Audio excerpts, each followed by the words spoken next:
Mascota es un pueblo mágico de Jalisco. Su belleza no se puede negar. Sin embargo, detrás de toda esa belleza se esconde una dura verdad: el cáncer. En los últimos años se ha reportado de menos un caso de cáncer infantil por año, un número alarmante tomando en cuenta la reducida población de 14.045 habitantes con que Mascota cuenta. Es relativamente sencillo encontrar información médica sobre el cáncer y saber lo que esto conlleva, pero ¿cómo es realmente para los niños con esta enfermedad y sus familias afrontarlo y sobrellevarlo?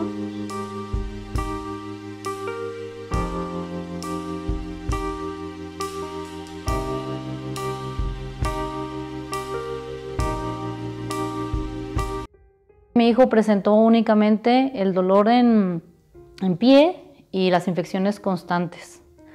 Con eso se le vino la palidez y nos dimos cuenta que su hemoglobina y sus plaquetas andaban bajas. Nos vamos directamente al centro médico y allá en centro médico me preguntan, ¿y las petequias? Y yo, ¿qué son petequias? Yo no conocía nada de eso. Son puntitos rojos. Le dije, no, pues mi hijo no tiene puntitos rojos. Es que su hijo tiene que haber estado cansado. No, le dije, mi hijo, no, le dije, es más, nos venimos y todavía estaba jugando carreritas con mi esposo. Es que a su hijo tuvo que haber tenido sangrados con esas plaquetas que trae. Mi hijo nunca tuvo sangrados. Allá nos dimos cuenta que hay muy diversas características que puede presentar un niño que tiene una enfermedad de leucemia. No todos inician igual, no todos presentan los mismos síntomas. Nuestro hijo así fue, y fue como sin querer que nos enteramos de que la enfermedad de mi hijo ya estaba en progreso. Del hecho de que te digan, tu hijo tiene leucemia, se te cae el mundo. ¿Has sentido que un balde de agua con hielitos creo que le queda corto? Yo lo expreso, que se te sale el alma del cuerpo y no hayas qué hacer. Pues el principio, cuando nos dieron la noticia de que Brian tenía leucemia, nos asustamos mucho y pues momentos difíciles también con él, cuando le aplicaban sus quimioterapias ya, pues creo que después de, pues ya iba a cumplir los 2 años con su tratamiento, cuando ya sus venas ya las tenía muy gastadas, muy delgaditas, y era difícil para él que lo canalizaran. Y pues sí, esos eran momentos difíciles y tristes. Ojalá las estadísticas como las hablan sean. Cuando yo llegué allá me dijeron, mamá, los niños con leucemia tienen muchas probabilidades de vivir. De 10 niños, 8 se salvan. ¿Y saben qué descubrí allá? Que de 10 niños, 8 se mueren y 2 se salvan. Entonces, pues fue muy duro que te hubieran dado la noticia. Yo recuerdo que empecé a llorar y a llorar y a llorar y a llorar. Y me decía, mi esposo me dijo, no llores, vamos a pedirle a Dios y Dios nos va a ayudar. Yo volteé y le dije, ¿por qué me dices que Dios me va a ayudar? Tanto que le pedí que mi hijo no tuviera leucemia, y sí tiene. Le digo, no me digas que ahora me va a ayudar. Después de una dura y larga batalla, lamentablemente, Josué e Isaac fallecieron. Sus padres, como muchos otros, contaron simplemente con el apoyo de amigos y familiares. A raíz de esto, y guiados por Fernando Cibrián, líder del grupo de jóvenes altruistas y activistas de Mascota y tanatólogo clínico general, constituyen la Fundación Josué e Isaac, que no solo apoya a niños con cáncer, sino también con enfermedades crónico-degenerativas e incluso adultos de la localidad de Mascota. Bien, tiene dos fechas importantes. Pues una fue en julio, pero fue cuando nació la idea, ¿verdad? Esta idea nació a raíz de Fer Pakistán, donde él tenía la inquietud, tenía un grupo que se llamaba Jóvenes Activistas. Se dedicaban a hacer labor altruista de limpieza, concientizar también a la población sobre el cuidado del medio ambiente.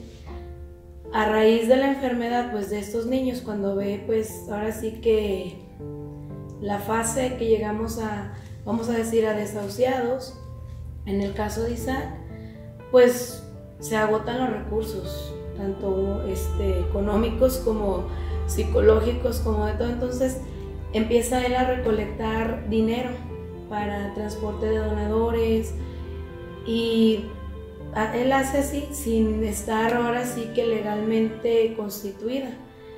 Para cuando nuestros hijos fallecen ambos, pues nos comparte la idea y aquí mi compadre Manuel Daire y yo aceptamos, ¿no? Pues en medio de un duelo, porque es difícil después de haber pasado decir, bueno, ¿y para qué quiero, no? Sí, pues mi hijo ya se fue o algo, pero creo que la misión estaba, la aceptamos y legalmente constituida hasta el 31 de marzo del 2017.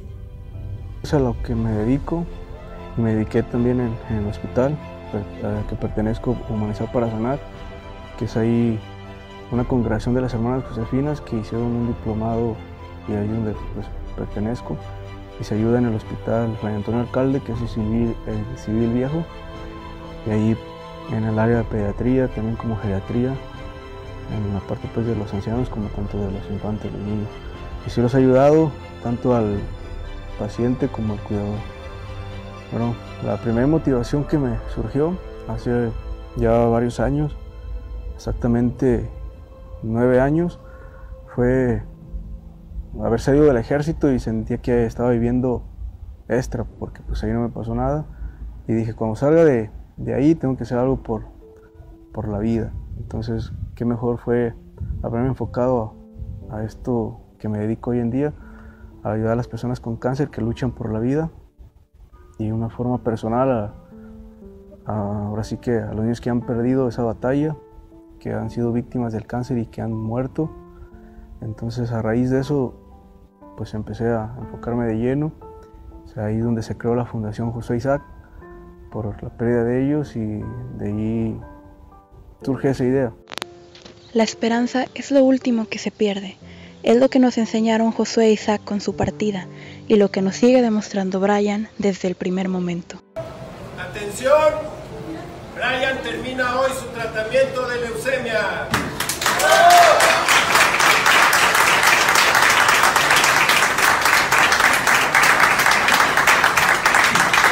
Es admirable cómo estos niños muestran una actitud de fe y una capacidad enorme de vencer las dificultades de su enfermedad ante su enorme deseo de vivir, amar y sentirse felices. El ver a Brian así enfermo me daba mucha tristeza, pero a la vez la fortaleza que tuvo él me la transmitía y yo trataba siempre de estar fuerte para él. Yo siempre he dicho, todos los niños que yo conocí para mí fueron especiales. Dios no pone los ojos en cualquier niño. Una enfermedad siempre se le va a dar a un niño que te va a dejar un gran mensaje, una gran enseñanza de vida para ti y para todos los que rodean a ese niño. Un día una persona me decía, ¿qué fue lo más grande que te enseñó tu hijo? Y yo me puse a pensar y yo dije, pues ¿qué sería lo más grande que me enseñó mi hijo? Hasta que llegué a la conclusión que mi hijo siempre, todos los días él me enseñaba que también con dolor se vive y se puede vivir feliz. Pues yo me siento pues bien, feliz porque ya salí de todos esos procedimientos que me hicieron, y también deseo que los niños, al igual que yo, tengan esa felicidad que yo siento cuando sepan que ya están bien, que ya terminaron ese procedimiento. Algunos ven un final sin esperanza, mientras que otros ven una esperanza sin fin.